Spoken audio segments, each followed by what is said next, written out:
My name is May Hong. I am the speaking voice of Mira from K-pop Demon Hunters. And this is Moana Nui podcast. Signing off. Happy fans. Do it with me. Happy fans. Happy Hon.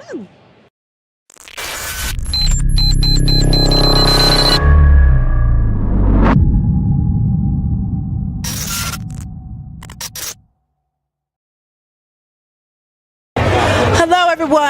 Welcome to the Moana Nui Podcast Network. We are here at BlerDCon, and we are interviewing one of the vendors here at the convention. Can you introduce yourself and tell us about your company? Okay. So, hi, my name is Quinton. This is like my booth / company, Art by Quinton. It's kind of like a double company thing, whatever. It's Art by Quinton, and then it's non-toxic nerd culture. So me and my business partner, we came together, we made both of them. I mean, I'm Quinton, so like I do most of the artwork. We have a couple of friends that we have like do a couple things as well, trying to get them their art careers up and running too. But yeah, I mean, like, just a nerdy company. And see, this is bad because my business partner's a lot better at describing this than I am. Because like just ADHD all in the head. But yeah, so with Art by Quinton, I mean, just like, yes, I love doing a bunch of different like artwork, like from traditional to like fan artwork, as the majority of this is. But also with the non-toxic nerd culture section, we're slowly trying to turn that into a community for just like underrepresented and just like minority, just like nerds. Just make it like, I don't want to say safe space, but kind of a safe space. So like, because there's a lot of racism, bigotry, just a bunch of just like transphobia and everything out there. Yes. And we're gonna try to like make like a community. I know there's a lot of those popping up now, and we're gonna throw our hat into one of those as well. So it's just like, a safe space for us, so we can be what be what we want to be while nerding out about the things we want to nerd out about. Okay, awesome. So a lot of your art has become very popular, from Yusuke and Kurama doing the Friday look, your Saja boys in Saja, and much more. How did you feel about the sudden, so many people finding out about your art, and you're getting this surge of going viral on social media? So, it's been doing wonders on the anxiety, because like, it's one of those things, like, I mean, like, going viral is always great because a lot more people's eyes are on your stuff, but then it's just like, a lot of people are in the inbox. Okay, so how are we going to manage this? What's going on? Which I'm so happy and so lucky to have a business partner who's like really heavy on the business aspect of things. So like, I don't know. So we've been doing good on that now. I know, like, when I was by myself before I met my business partner, it was crazy. Because my Boondocks My Hero piece went nuts, and then I was just like, I can't handle this, but it's a very privileged amount of anxiety to have, because it's just like, there's a lot worse things that are going on. People are dying and everything. It's just like, it's just a lot of people who are interested in like the stuff that we have. So it's just been really interesting. I've been like, I'm very happy. I want to keep making stuff that people can like resonate with, and people can like, like, I don't know. I just like, I'm happy, but it's just like, mental crap. Exactly. Kind of Yes. The mental gymnastics is always a doozy. Yeah. Now, of course, I have to ask, because you do this beautiful blend of pop culture with anime, what makes you, like, especially like, okay, Yusuke and Kurama, how did you figure Friday and Yusuke and Kurama as a mashup? So, like, I would see like mashups going. I would see like mashups of like other characters in these poses, and it was like some years back. I think it was like 2021, 2022. I can't remember, but I remember just actually binging Yu Yu Hakusho like the first time since I was a kid, and I was like, okay, this is dope. Also, I've been seeing people do this. Let me do my version of this, and I was like, I feel like these two fit very well. And I was like, when I was drawing it, I was like, people are either gonna hate it or love it. Yes. People ended up loving it. and sure enough, we did, with your mashup with the Boondocks, with Yu Yu Hakusho, with so many of our, these animes and crossing it over, it's just like, I had to ask them, like, what made the connection to say these mash up? Because when you look at it, it's like, this works. The two of their energy is very Friday. Yusuke and Kurama is very Friday. And then, like you said, you even have with the Boondocks and Sinners crossover. Like I said, you got your Saja Boys and NSYNC, which basically they are, NSYNC. But all these amazing crossovers, it's just like it elevates the nerdiness and the geekiness of us. It's just like, okay, he hit this part and he hit this other thing that I love and put it together. Wow. Yeah, cause like, especially just like now, like a majority of it is like, because I know I started out, I know I did this, I came up with this by myself, but like now it's like me and my business partner, we're just sitting around being idiots going, I like this and I like this. Do they fit? And then it's, I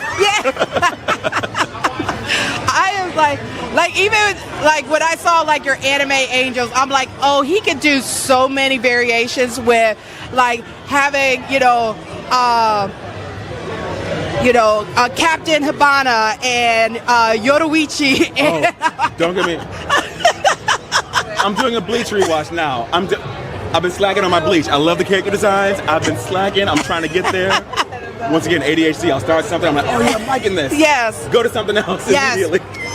There's so much out there, you can't help it. Exactly. It's like every season, it's like, oh, here's 30 new animes. Let's watch all of them. I'm like, I will try to get the one. Yes. And we're going to start there. Okay.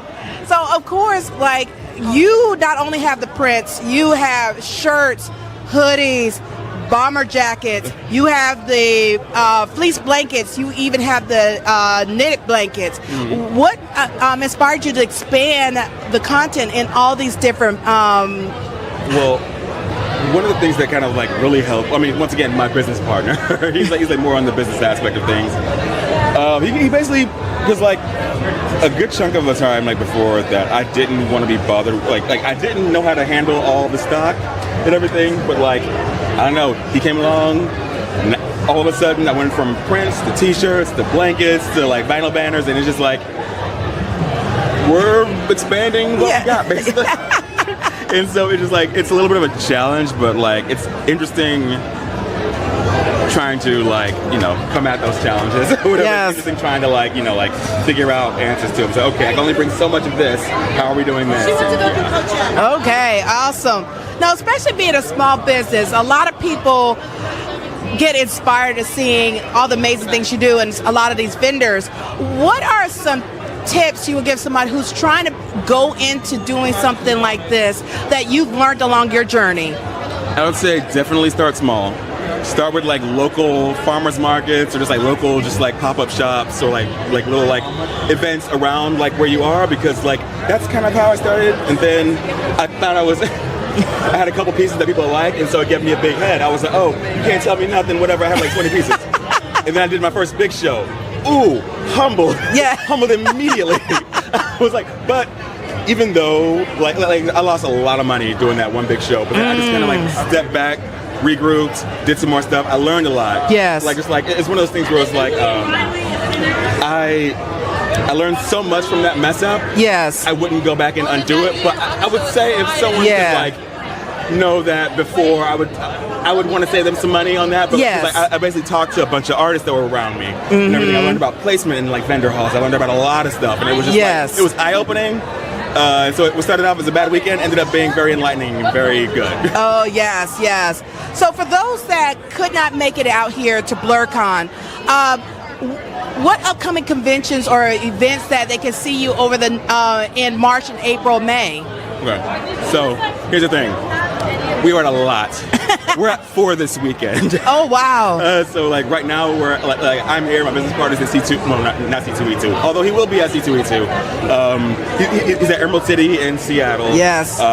We're doing one in my hometown, PeoriaCon, or Peoria, Illinois, that is. Yes. We're also doing one at Eastern Tennessee State University. Okay. For like a small thing there, but like yes, we have like 60 plus conventions we're doing this year. Oh, nice. We did almost 80 last year. Oh, wow. And so we have like a couple, like we have like a few people that like, you know, like we get to know along the way. They say, oh, Yeah. you're cool. Like, would you like to help? Yes. We pay. Yes. So we just kind of do that. So yeah, it's just been slowly expanding. But like, yes, we have a lot of conventions. So I sometimes have a hard time remembering. I have a whole list. Okay. So like, I know we're gonna be at DreamCon this year in Texas. We're gonna be at C2E2. I don't think we got into Anime Expo this year. I think we're on the wait list, but usually we're at Anime Expo. Okay. But just a lot of Anime Expo in Los Angeles. I mean. But like, yeah, we're at a lot. Okay. So, better way is to know where they're going to be. Follow them on social media. And how can they follow you on social media? They can follow me on all the social media things. I just got rid of TikTok, although I may think about bringing that back. Okay. Certain things happened. Yeah. But like just Art by Quinton on all things social media. That's on like Kara. That's on Instagram. That's on Twitter. I'm not calling it X. Yeah. Also, non-toxic nerd culture. We're trying like NTNC. But basically, the main account, Art by Quinton. Everything is there. Okay. Also, like, if anyone has any questions, just holler at us. All right. And of course, if someone can't, would not be at a convention that is coming up that you're going to be at, how can they purchase online to order from you and get it shipped to them? Oh, I have, like, on my social media accounts, I do have a link. My link tree, it has, like, my online store. I ship nationwide. Yeah, like, it's like all the 48 continental United States, also Alaska, also Hawaii. So, yeah, just basically artbyquinton.com. Mm-hmm. That's QUINTON. and yeah, like, the store should be on there. Everything should be on there. Okay. And my very last question as we wrap this up, I know a lot of people like to ask artists, do you take commissions? So my commissions are currently closed. However, that's not going to be the case always. But I do love taking suggestions for like new crossovers and new prints and everything. So just shoot me a message. Me and my business partner are both on like all the social media accounts. So if it seems a little bipolar, we're both in communication with each other too. So just shoot us a message. Okay. And for someone like myself who is staff for other conventions, how can a convention commission you to do art for their convention? I've done a handful, actually. I know I did something for ICCC in Texas that was earlier this year. I've done one for anime. I've done like a design for Anime Week in Atlanta. Mm-hmm. So just basically the same thing. Just hit me up. Okay. We'll go from there. Okay. Even corporate. Corporate? I've done corporate commissions before. Okay. I'll be talking to you. Okay. And once again, everybody, if you're at BlerDCon, you're going to see he is busy. He'll be able to answer your questions, but you'll see all the amazing artwork. For those that are not here, you will see some footage of the booth and some of the art, because not everything is out. But definitely make sure you follow them, all the social media platforms, and of course go to the link tree if you want to order anything online. And then if you have a convention that you would like them to be a guest at, or even do a commission of artwork for your convention, your company, or for a major event, reach out to them. We love to give business back to the community. But everyone, thank you so much for tuning in. This is Moana Nui Podcast Network at BlerDCon, and we'll be talking to you all soon. Bye, everyone.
So many stories left to tell. Even if we have to ourselves, can keep history on the shelf. If they won't tell it, we will. If this the land of the free, it was a freedom then. When they annexed Hawaii and called it Cedar Lands, without any type of payment and no signing off, called themselves the Republic in 1894. 1.2 million acres overtaken from the native Hawaiians. When they resisted, the West retaliated in violence and erasure. The Hawaiian language is banned as part of colonialism's plan to expand, yeah. Stuck between a rock and a hard place. Multiple bombings of Kaho'olawe as a part of their ongoing war with Asia. Used it as a place for target practice. No consent or compensation. Colonizers call for annexation. No work out for all the locals. School will never let you know. So many stories left to tell. Even if we have to ourselves, can keep history on the shelf. If we won't tell it, we will. Too many stories left to tell. Even if we have to ourselves, can keep history on the shelf. If we won't tell it, we will. We will. So if we put Hawaii into perspective, well, Black and Asian history is interconnected. Considering the fight with the Pacific, then of course versus Asia, they was treated as a middleman for war, but didn't let the Western colorism run its course. Cause dark skin was a sign of dignity to core. The land was taken in the name of capitalism, when prior to it was an actual kingdom. Clap back at the system. Stuck between a rock and a hard place. Multiple bombings of Kaho'olawe as a part of their ongoing war with Asia. Used it as a place for target practice. No consent or compensation. Colonizers call for annexation. No work out for all the locals. School will never let you know. So many stories left to tell. Even if we have to ourselves, can keep history on the shelf. If we won't tell it, we will. Too many stories left to tell. Even if we have to ourselves, can keep history on the shelf. If we won't tell it, we will. So many stories left to tell. Even if we have to ourselves, can keep history on the shelf. If we won't tell it, we will. Too many stories left to tell. Even if we have to ourselves, can keep history on the shelf. If we won't tell it, we